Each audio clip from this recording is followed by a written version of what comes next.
अस्सलाम वालेकुम। ये हमारे पास वीडियोस कम्प्लेक्स एनालिसिस से रिलेटेड है कि हम लोगों ने कम्प्लेक्स फंक्शन की, जो कि हमारे पास एक फंक्शन जो कि कम्प्लेक्स वेरिएबल का है, हमने उसकी डिफरेंशिएबिलिटी चेक करनी है कि वो किसी पॉइंट के ऊपर डिफरेंशिएबल है या नहीं है। तो हमारे पास डेफिनेशन क्या है कि कोई भी हमारे पास एक फंक्शन है जो कि हमारे पास कम्प्लेक्स वेरिएबल z का है, जो define in a domain D, जो कि वो जो फंक्शन है वो किसी डोमेन डी के ऊपर डिफाइन है। तो then f z is set to be differentiable at a point z naught. तो अगर हम लोगों ने चेक करना है कि जो एफ जी, जो कि हमारे पास फंक्शन ऑफ कम्प्लेक्स वेरिएबल है, वो डिफरेंशिएबल जी नॉट पॉइंट पर है या नहीं है, जो कि जी नॉट हमने कहाँ से लिया है, डोमेन से लिया है। ठीक है, जो डोमेन डी थी उसमें से कोई एक पॉइंट लिया है हमने जी नॉट, और हमने चेक करना है कि वो जो कम्प्लेक्स वेरिएबल फंक्शन है वो डिफरेंशिएबल है या नहीं है।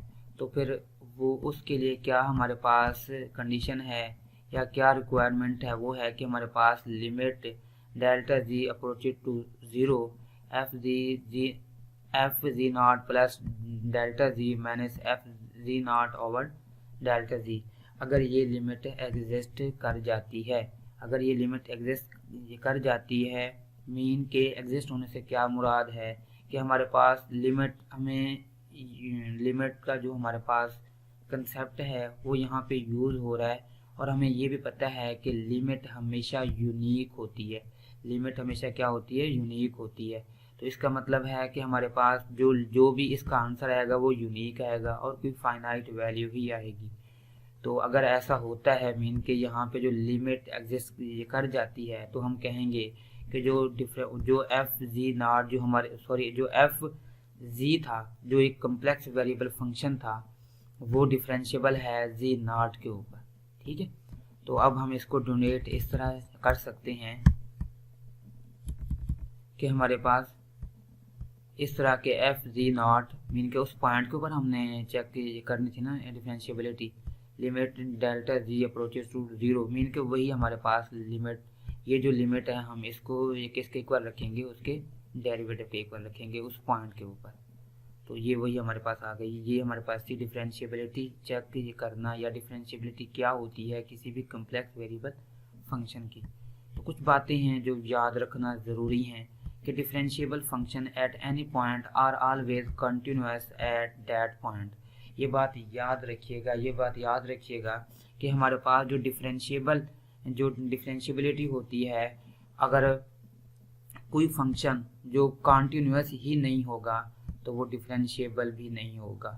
डिफरेंशिएबिलिटी के लिए कंडीशन है कि उस पॉइंट के ऊपर फंक्शन कंटिन्यूअस हो, लाजमी होना चाहिए, तब ही हम डिफरेंशिएबिलिटी चेक करते हैं या वो डिफरेंशिएबिलिटी एग्जिस्ट करेगी, अदरवाइज वो डिफरेंशिएबिलिटी एग्जिस्ट नहीं करेगी, मीन कि वो फंक्शन डिफरेंशिएबल नहीं होगा। सेकंड बात, लेकिन इसका जो कन्वर्स है वो ट्रू नहीं है। वो क्या है कि कंटिन्यूअस फंक्शन एट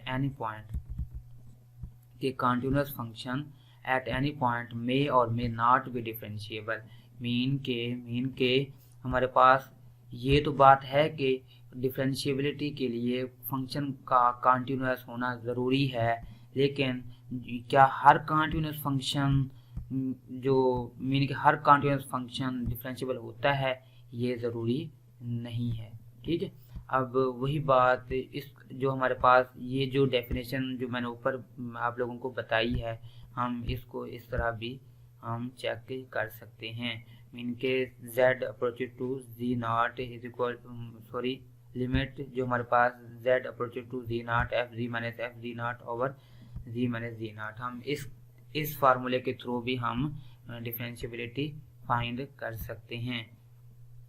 तो ये थी हमारे पास डेफिनेशन। अब हम चलते हैं इसकी कुछ एग्जांपल की तरफ।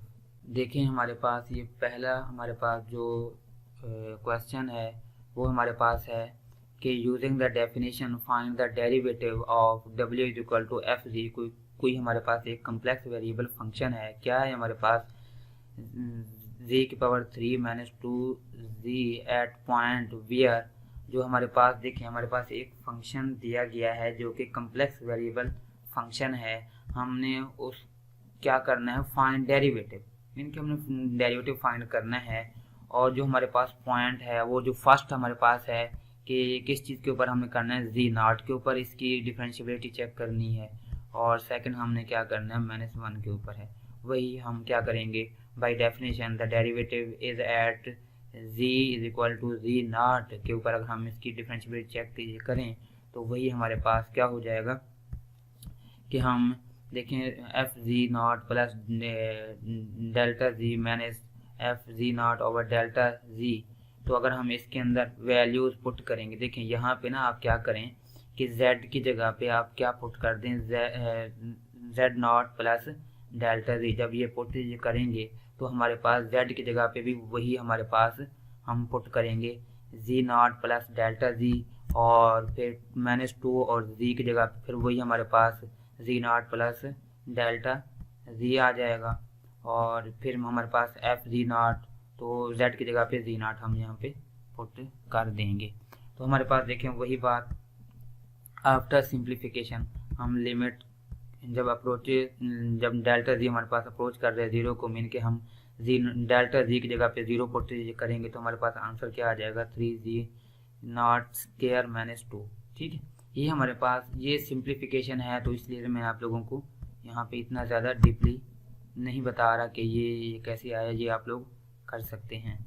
तो ये हमारे पास क्या आ गया, इसका हमारे पास डेरिवेटिव आ गया। वैसे अगर हम जनरली अगर देख भी लें तो हमारे पास इस फंक्शन का अगर मैं वैसे ही निकालूं तो यहाँ पे पावर रूल लगाएंगे तो 3z² माइनस 2 आ जाएगा, अगर विद रिस्पेक्ट टू अगर मैं z डेरिवेटिव ले रहा हूँ। लेकिन हमने बाय डेफिनेशन यहाँ पे क्या करना है, इसको फाइंड करना है। तो मैंने बाय डेफिनेशन ही यहाँ पे वही लगाई और कुछ भी नहीं किया, वैल्यूज पुट की और आफ्टर सिंप्लीफिकेशन मेरे पास आंसर आ गया।